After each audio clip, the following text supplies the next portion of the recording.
नमस्कार। आज हम बात करेंगे गोत्र और जीन मैपिंग क्या है। गोत्र हिंदुज़्म में जीन मैपिंग है।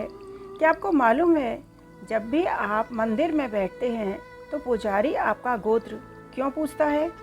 इसके पीछे की साइंस ये है कि जीन्स क्या है, उसी को जीन मैपिंग कहते हैं। तो क्या है ये गोत्र सिस्टम, क्यों होता है ये गोत्र का सिस्टम? शादी के वक्त गोत्र को इतनी इम्पोर्टेंस क्यों देते हैं? हमेशा लड़के का गोत्र कॉपी करते हैं, लड़कियों का नहीं। लड़की का गोत्र क्यों चेंज होता है, इसका लॉजिक क्या है? ये एक अद्भुत जेनेटिक साइंस है। जानते हैं क्या है जेनेटिक साइंस? जो ये शब्द है गोत्र, ये दो शब्दों से मिलकर बना है। पहला है गो यानी कि गाय, काऊ, एक का मतलब है, यानी दूसरे का मतलब है राही यानी कि शेड। गोत्र प्रोटेक्ट करता है एक आदमी के लीनेज को, फिर हम पहचानते हैं एक आदमी के लीनेज को। गोत्र एक विशेष पुरुष वंश की रक्षा करने वाली गौशाला की तरह है। हम अपनी पुरुष वंश गोत्र की पहचान महान ऋषियों जैसे सप्त ऋषि, भारद्वाज ऋषि के वंशज मानकर करते हैं। बाकी सभी गोत्र इन्हीं से विकसित हुए हैं। जैविक रूप से मानव शरीर में 23 जोड़े गुणसूत्र होते हैं, एक पिता से और एक माता से।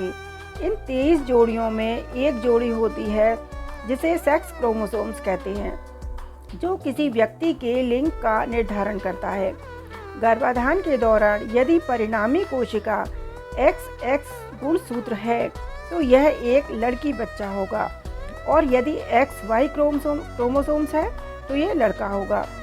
इससे X माता से है और Y पिता से है।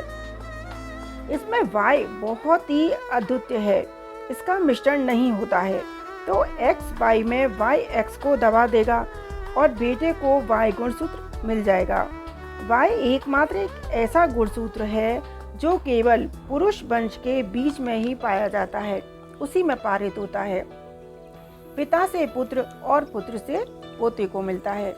महिलाओं में सिर्फ Y गुणसूत्र ही मिलता है।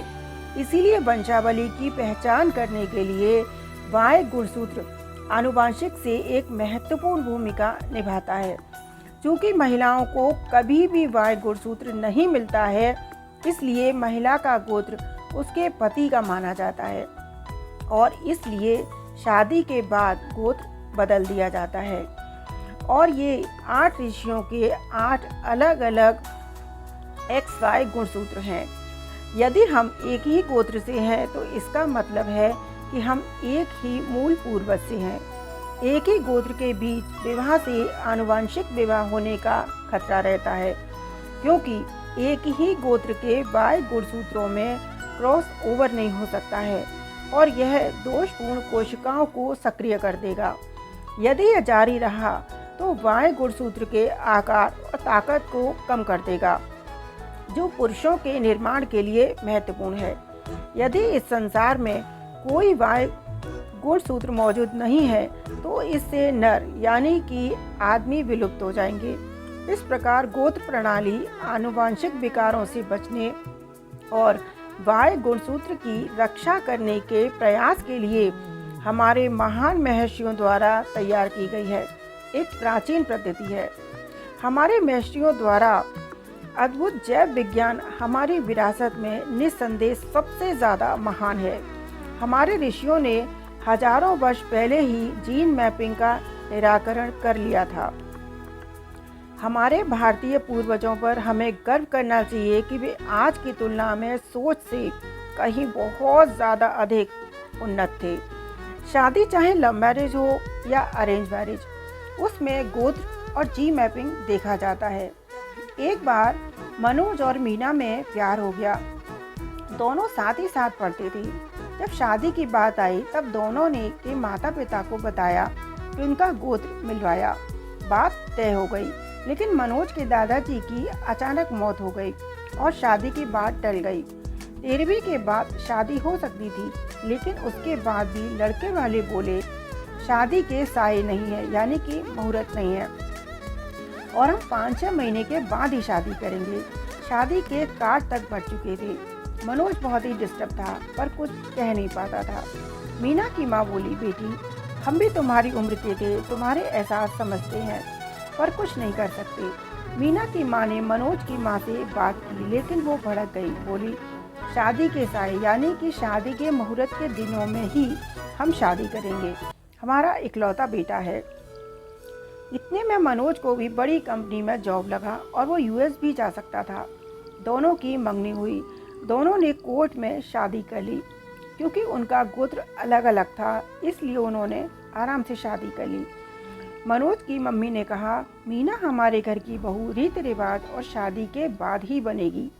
मनोज की बहन ने मम्मी को मनाने की बहुत कोशिश की। मनोज की बहन चली गई।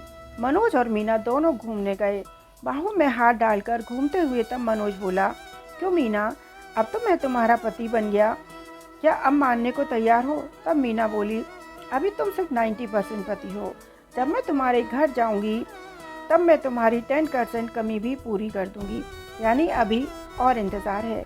मीना बोली, नहीं। तब दोनों की गोत्र से अलग अलग होने के कारण शादी हुई और दोनों का विवाह बहुत ही संपन्नता से हुआ और दोनों का जीवन बहुत ही सुखी जीवन हुआ। शादी समय और मुहूर्त देखकर ही करनी चाहिए। समय के फैसले कभी गलत नहीं होते, बस साबित होने में समय लगता है। स्वयं को खुद ही खुश रखें क्योंकि ये जिम्मेदारी आप किसी और को ना दें। शादी जिंदगी का बहुत बड़ा फैसला होता है, इसलिए जिंदगी के कदम, कसम और कलम बहुत सोच समझकर उठाना चाहिए। अल्फाज ही सब कुछ नहीं होते, दिल जीत भी सकते हैं और दिल चीर भी सकते हैं। पति पत्नी के रिश्ते में भरोसा सबसे बड़ी चीज है। भरोसा खत्म होने पर कुछ भी शेष नहीं बचता। भरोसा उस कागज के समान होता है जिसकी कोई कार्बन कॉपी नहीं होती। शादीशुदा जिंदगी में परेशानियां तो आती ही रहती हैं। उन परेशानियों पर कदम रखकर जो आगे बढ़ा वो जीत गया और जिसने परेशानी को सिर पर सवार किया समझ लो वो टूट गया। एक बार एक घर के बाहर फेरी वाला आया। कई तरह का सामान लेकर, बिंदी, कांच की चूड़ी, रबर बैंड, कंघी, बहुत सारा सामान था। बहुत सारी सुहागिन औरतें बाहर आईं और सारे सामान देखने लगी। एक बाबा भी गेट के बाहर टकटकी लगाए देख रहे थे। सारी औरतें चली गईं, तब वो बाबा फेरी वाले के पास आया और सामान को इधर उधर पलट कर देखने लगा। शायद वो कुछ ढूंढ रहे थे। ऊपर नीचे सब ढूंढा पर वो नहीं मिला जो वो चाह रहे थे। फेरी वाले ने पूछा, बाबा आप कुछ ढूंढ रहे हैं क्या? तब बाबा ने अनसुना कर दिया। फिर बोले, हाँ बेटा, मुझे बिंदी चाहिए। फेरी वाला बोला, क्यों? बाबा ने सामने बैठी बूढ़ी औरत की ओर इशारा किया। बोले, ये मेरी पत्नी है। फेरी वाले ने पैकेट निकाल कर दिया। बाबा बोले, ये नहीं, बिल्कुल लाल, एकदम लाल बिंदी चाहिए। फेरी वाले ने सारे पैकेट निकाले। तब बाबा बोले, हाँ हाँ, यही रंग मुझे चाहिए था। ये कितने का है? तो फेरी वाला बोला, 10 रुपए की। बाबा बोले, ठीक है, मैं अभी लेकर आता हूँ। बाबा अंदर जाने लगे तभी उनकी बहू बाहर आती दिखी। बाबा बोले, 10 रुपए देना बहू, इसको देने हैं। बहू बोली, क्या खर्चा बढ़ा दिया? हर समय खर्चा बढ़ाते रहते हो। ये बुढ़ापे में बिंदी लगाएंगी? क्या क्या शौक पाल रखे हैं? तब बाबा बोले, बेटा बात शौक की नहीं है, वो सुहागन है, उसे भी बिंदी लगाना, वो भी बिंदी लगाना चाहती है। बहू ने पैसे नहीं दिए। तब बाबा बोला, माफ़ करना मीनू। अपनी पत्नी से बोले, माफ़ करना मीनू, मैं तुम्हारी छोटी सी इच्छा भी पूरी नहीं कर पाया। बूढ़ी मीनू बोली, बहू भी परेशान हो जाती है, रहने दो। मंदिर में जो सिंदूर रखा है वो ले आओ और हाथों से लगा दो। बाबा पूजा के घर में गए और सिंदूर लेकर आए। लगाने ही लगे तो देखा वहाँ कोई हलचल ही नहीं थी। बाबा का दिल बैठ गया। अम्मा जा चुकी थी हमेशा के लिए। रोना धोना मचा, पड़ोस के लोग आए। सुहागिन की तरह बूढ़ी को तैयार किया गया, बाहर लाया गया। बाबा ने अम्मा के माथे पर बिंदी लगी देखी तो उन्होंने वो बिंदी तुरंत हटा दी। बेटा बोला, बाबा ये आप क्या कर रहे हैं? अम्मा सुहागिन थी, आपने बिंदी क्यों हटाई? बाबा बोले, बेटा उसके पति की औकात नहीं थी बिंदी खरीद कर देने की, इसलिए हटा रहा हूँ। यह सुनकर सब लोग अवाक रह गए। बहू शर्मसार हुई। फिर बाबा ने सिंदूर से बड़ी सी बिंदी लगा दी। बहू भी चीख कर रो पड़ी। थोड़ी देर में बाबा भी हमेशा के लिए विदा हो गए। आजकल इंसान धन के लालच में सारी इंसानियत भूल गया है। सब रिश्ते खत्म हो गए हैं। लेकिन शादी हमेशा गोत्र को देखकर ही करनी चाहिए। एक ही गोत्र में, जैसे गोयल गोयल है या गर्ग गर्ग है, इस तरीके से शादियां नहीं होती हैं। अलग गोत्र में ही शादी करनी चाहिए। जीवन की परेशानियां तो आती रहती हैं, लेकिन इसका सबसे ज़्यादा प्रभाव, गोत्र का प्रभाव आने वाले बच्चों पर पड़ता है। इसलिए गोत्र का जी मैपिंग का ध्यान रखना चाहिए। धन्यवाद। आज के लिए इतना ही। अगली बार फिर हम किसी और विषय पर चर्चा करेंगे। धन्यवाद।